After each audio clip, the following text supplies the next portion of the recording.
Good morning and welcome to Outsiders, the show that is to woke virtue signalling and political correctness gone mad, what the Victorian Premier is to safe cycling. We've got a huge show lined up and you do not want to miss a thing. Speaking of the Victorian Premier, here he is mixing with ordinary masked plebs on a stairwell. He obviously needed all those people around him to protect him in case he slipped and took a tumble, as is his wont. Victoria, 2 weeks, and you can end this farce. It's up to you. But first, let's grab the latest Outsiders news. Rita, I'm still hopeful and optimistic that maybe the Victorians will see some kind of sense and possibly they could get rid of Dan Andrews and maybe even get rid of the Labor government, because polls can be wrong, can't they? Polls can be wrong, but I don't think these polls are wrong. But I think there is a lot of attention being paid to the seat of Mulgrave, Dan Andrews' seat. Being very safe. Labor hasn't really been challenged there. Got 55% of the primary vote last time around, about 63% of the two-party preferred. But this time, Cook is running, as we all know, the man who was just so terribly impacted by the whole Sluggate affair. Just a travesty of justice. And just talk us through that whole thing again, because this was a successful business that I'll say allegedly, but there's not much alleged about it. A slug was planted, and then. And this was to shut down the business. So that's it. And there was a competitor that was government owned that could step in and take over all these rich contracts. So dozens of people lost their jobs, people lost their livelihoods, and this thriving business was brought to its knees. And I know there's a lot of former police officers who are very intimately involved in that case and know what happened, and who are volunteering their time to door knock for being Cook. This is how passionately people feel. The Liberal candidate there also has been seen on Sky News. He's a small business operator. I think he's a solid candidate too. And there's a few others there who are really going to challenge. And if there is a little bit of preference discipline on that side, Dan might be under a bit of pressure. It's a long shot, I know, for the sitting Premier, who's got a huge majority to lose his own seat, but there's great efforts going there. I think everyone who lives in Mulgrave is probably going to be door knocked about 10 times. They're probably going to be sick of it. But those people hold enormous power in their hands, because I think a Labor government re-elected without Dan Andrews is much better for Victoria. Very news. We now just when you think it can't get any worse for Victoria, we now learn that, sorry, Victoria, you are the capital for ketamine, for methamphetamines, for heroin. It's not a great track record, is it, James, for the once the most livable city is now the most drugged up city in Australia? Rowan and Rita, that you have to wonder how much of this has to do with the huge mental health toll that was taken during the pandemic on Victorians by the Andrews government, who put them through the longest lockdowns of just about any place in the world. And we know there have been huge repercussions and effects of that, including on mental health. And you just have to wonder, this drug problem that's emerged, how much of that developed during the pandemic and in the wake of that pandemic, with people just self-medicating and trying to deal with the mental torture that was inflicted on them by that government. Precisely, and this is a good reason, Rita, why Victorians must punish Dan Andrews. They must. If they know what their neighbours went through, they should be out there saying this has got to stop. You're absolutely right. The most locked down city in the world, Melbourne, has got that honour, if you can call it that, crippling lockdown, some of the most absurd restrictions. I mean, we can look back now, almost laugh, but they're not laughing matters. Things like fishing were banned, golf were banned, playground bans, IVF treatment for women were banned. Just illogical, harmful, often just cruel decisions. We locked out thousands of our Victorians in New South Wales, locked them out for months. These were quite often elderly people stuck in caravan parks, couldn't get home to get medical care, take care of their homes. And this happened under Dan Andrews' reign. But I will say one thing, with the exception of the playground ban and the IVF ban, the Liberals weren't exactly screaming about Well, there the should have been a illiberal stronger policies. opposition. There's no question of that. There Yeah. should have been a stronger opposition. We will be talking the cult of Daniel Andrews. I'm pleased to say Peter joins us now. Peter, this looks amazing viewing. We've seen the trailers. Good morning. We've seen the trailers. It's going to be sensational. It's long overdue that someone lifted the lid on what is actually going on with this character and the cult of Dan Andrews. Tell us what you can about, I don't want to spoil everything, but tell us some of the things we can look forward to on Wednesday night. My motivation, Ron, was, Rita just talked about the stuff in the Herald Sun. There's also been quite a lot of front page news out of The Age as well. So the journalists in Melbourne are really starting to step up and put some pressure on this guy. But my motivation was there was no place where all of it was brought together. And I grew up in Victoria, born and raised, had some time interstate, obviously working in Canberra. And I came back just before the pandemic hit in mid-2019. And I'm gobsmacked at the state of justice and democracy in Victoria. There are all of these issues that happen, whether it's Lawyer X, whether it's now 4 known, potentially 5 anti-corruption investigations into the Premier. There's the concern about this accident involving a young boy critically injured, a whole litany of things, notwithstanding the state budget even. And when you look at them all, there's a noise about them, then they fall away. Another front page, then they fall away. Any one of these incidents would have knocked off another government. We lost a Premier in New South Wales by failing to disclose a bottle of wine, another Premier because she had a dodgy boyfriend. And this guy survives and is in strengthening his majority, certainly at the last election. So what is it behind Daniel Andrews? How effective is the machine? Does he put his mates in positions of authority that are supposed to be the check on the government? Yeah, he does.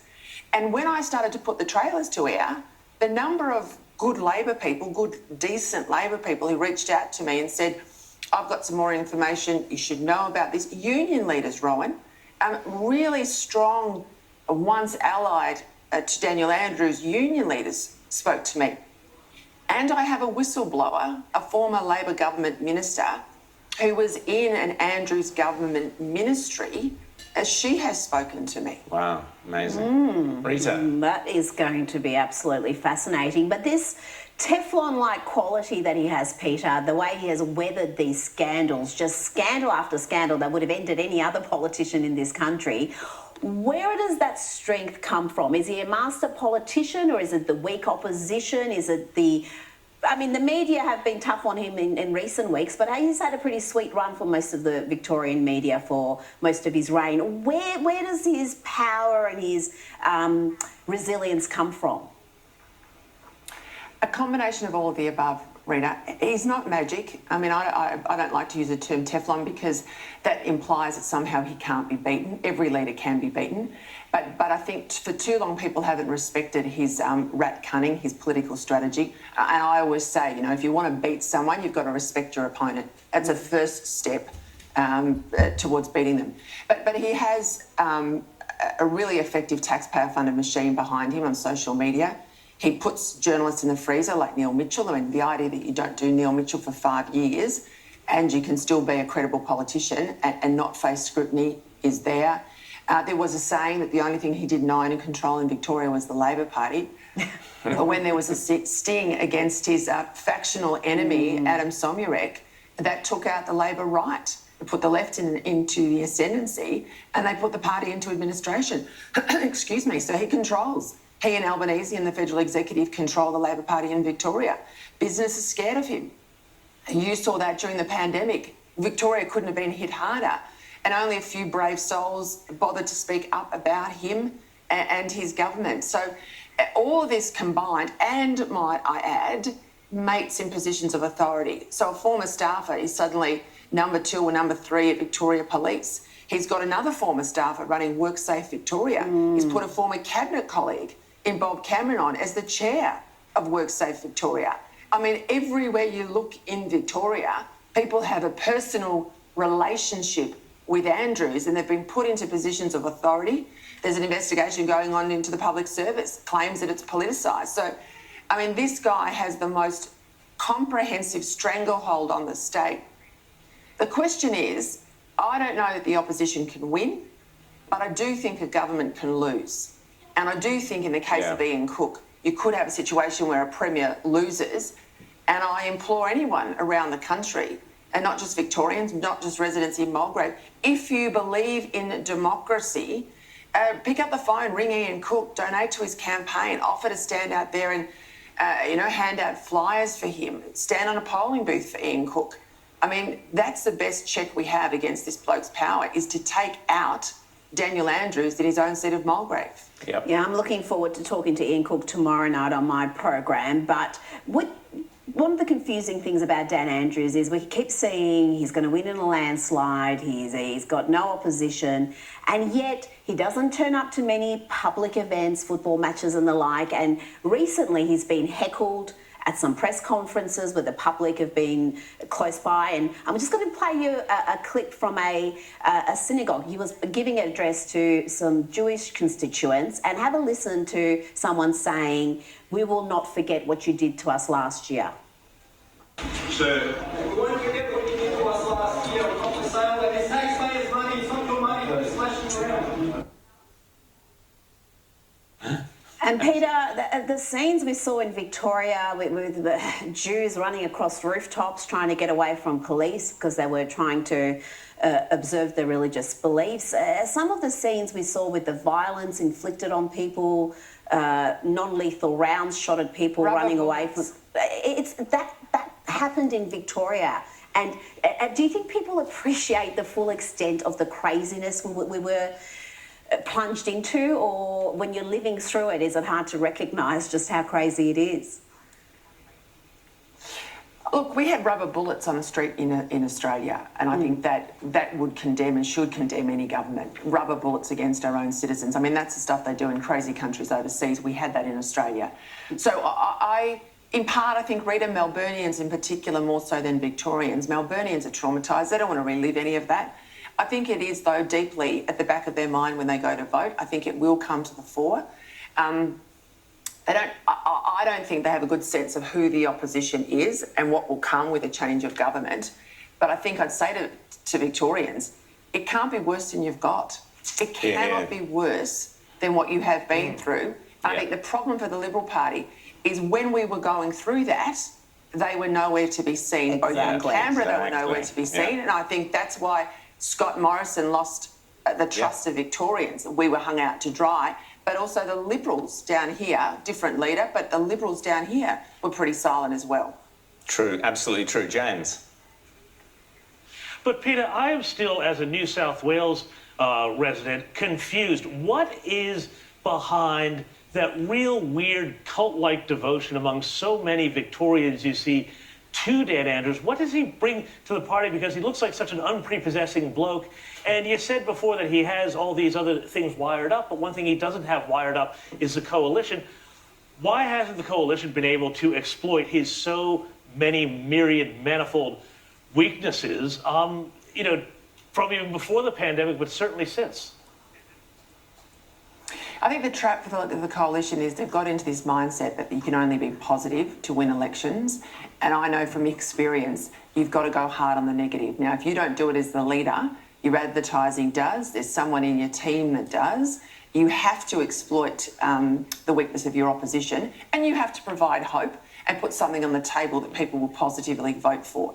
I mean, when Tony Abbott won in a landslide, he had his foot on the throat of the Rudd and Gillard governments. You heard about that constantly, and you also heard the positive agenda that he was going to put on the table.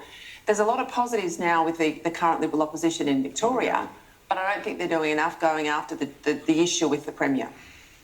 Many issues with the Premier. It does, Peter, seem a bit like, though, in some ways, those Eastern European countries where we're told, no, the dictator will never be toppled, and suddenly, bang, they're gone the next day. I'm still optimistic, Peter. We can hope. We can hope. I'm optimistic, and I think anybody with a shred of optimism has to watch your show on Wednesday night. It's called The Cult of Daniel Andrews, a Peter Credlin investigation. It's this Wednesday, November the 16th. and it's at 7:30 p.m. right here on Sky News, and it'll also be streamed on Flash.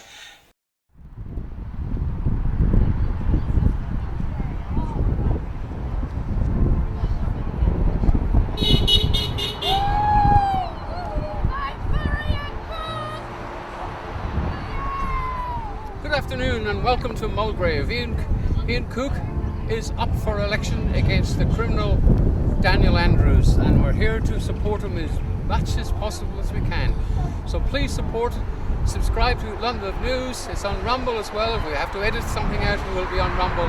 But please support Ian if you live in Mulgrave, Victoria, and Daniel Andrews. What's that term? We've got to get rid of Daniel, and this man is going to help do it. Stand by for more information.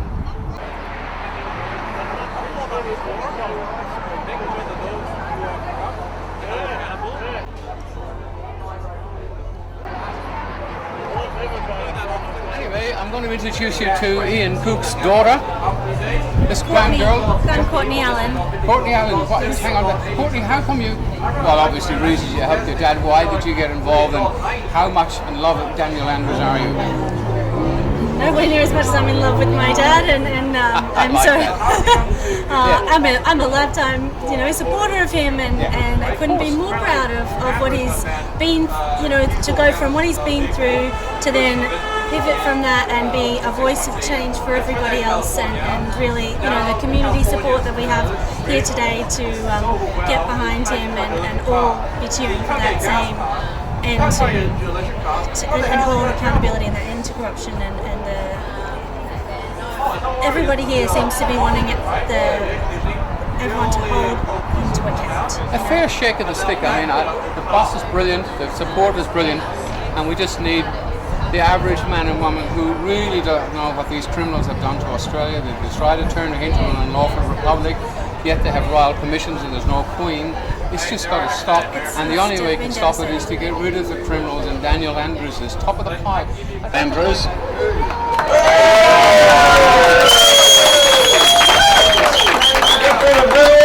Daniel Andrews. Get rid of Daniel Andrews! That's it. Where we used to say don't talk about politics and religion, forget it.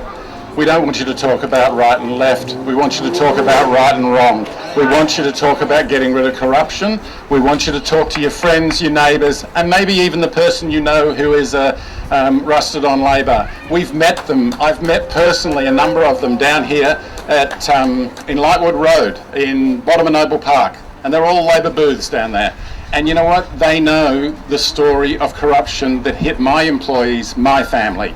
And they sit there and they say, yeah, you're right, we have to think about this. And I can honestly tell you, I've had a couple of guys you would swear weren't going to, we're not going to vote away from Labor. We want them to know it's safe to vote for Ian Cook, and for our group, we have one aim, and that's what this gentleman just said, to get rid of who? Daniel Andrews.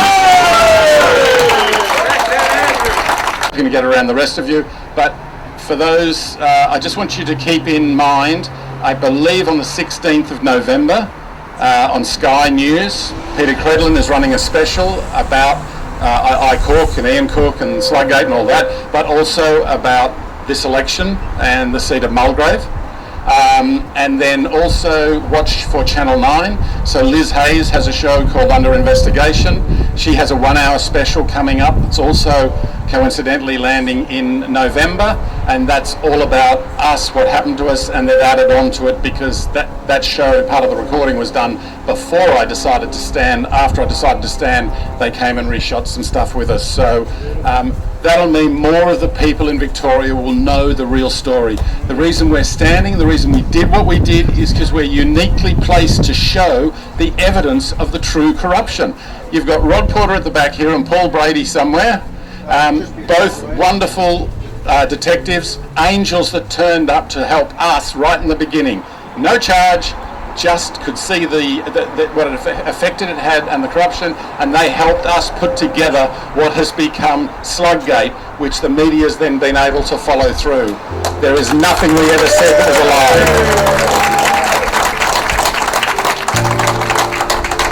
I'll leave it at that now. I'm going to come around and see you all. thank you once again. Or a connection for the microphone. Ian, I wish you the best of luck, and Ian, say goodbye to Daniel Andrews. And I will knock on as many doors as possible. Thanks, mate. Thank you. Thanks, Ian. Okay. We'll talk more later on. Thank you. It's about all of us getting rid of Andrews and having the message get out there through this sort of merchandise is how we are going to make sure that even those people who don't always watch all the news or know all the things that have happened to myself, my family, and to others that were lost businesses and ended up destroyed through the lockdowns. This is about making sure they know that there is another choice, and it doesn't matter whether they're Labor or Liberal, because it's not about right and left, it's about right and wrong, and you know what I mean. Corruption is always wrong. Anyway, please, I'll get around all of you and personally thank you. We're going to win this if we stick together and support each other and get the message out. Thank you.